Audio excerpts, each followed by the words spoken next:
Merci Marie-Josée, merci Frédéric et Joseph pour cette organisation. Alors si nous sommes là aujourd'hui à divers titres, mais c'est pour célébrer quand même quelque chose d'essentiel en Alsace, c'est la viticulture alsacienne bio.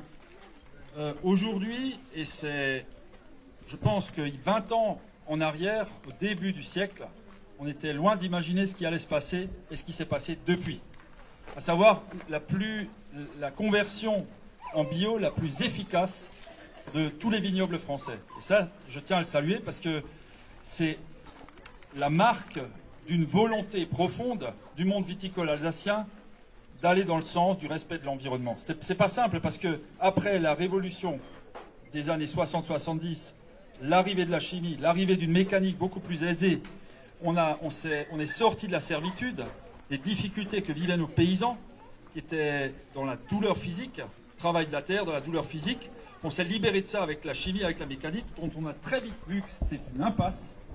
Mais on a continué à réfléchir, à travailler, à imaginer, à concevoir des outils pour se faciliter la vie, malgré tout, sur le plan physique du moins.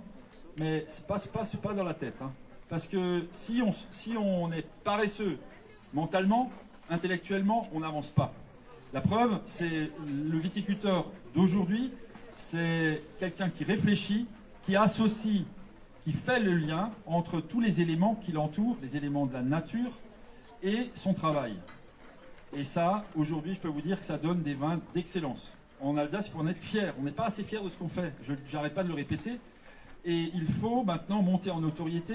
Nous avons des vins de qualité, des vins d'artisans qui doivent être connus dans la France entière. Et je peux vous dire que ce n'est pas le cas. Là où je suis, je m'en rends compte. On demande du vin blanc, c'est du Chablis ou du Sancerre qu'on vous sert. C'est pas du vin d'Alsace. Et ça ne va pas. Il faut qu'on travaille en profondeur à valoriser ce qui se passe en Alsace et qui est très bon. Et il faut le répéter, le dire et le répéter.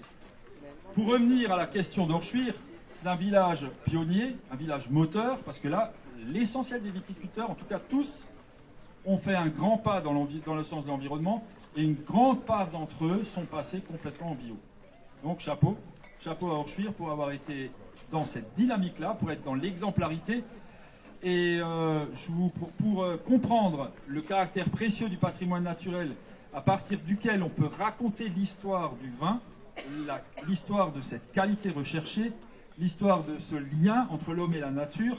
Je vous invite tout à l'heure à faire un petit tour, je vous emmènerai une petite visite guidée de 10 minutes sur les panneaux photos qui nous montrent ce qu'on ne voit pas sur le terrain forcément en un jour et pas forcément en cette saison, mais qui est ce patrimoine naturel qui caractérise le vignoble alsacien depuis toujours et qui peut être là demain encore plus si nous continuons cette dynamique. Tout n'est pas négatif. Il y a la crise climatique, il y a la crise énergétique, il y a des tas de crises qui se conjuguent aujourd'hui, mais si nous gardons la force d'une réponse collective, et si nous avons ça à l'esprit, on peut avancer. Et c'est tout ce que je nous souhaite aujourd'hui, et ce que je souhaite à nos viticulteurs.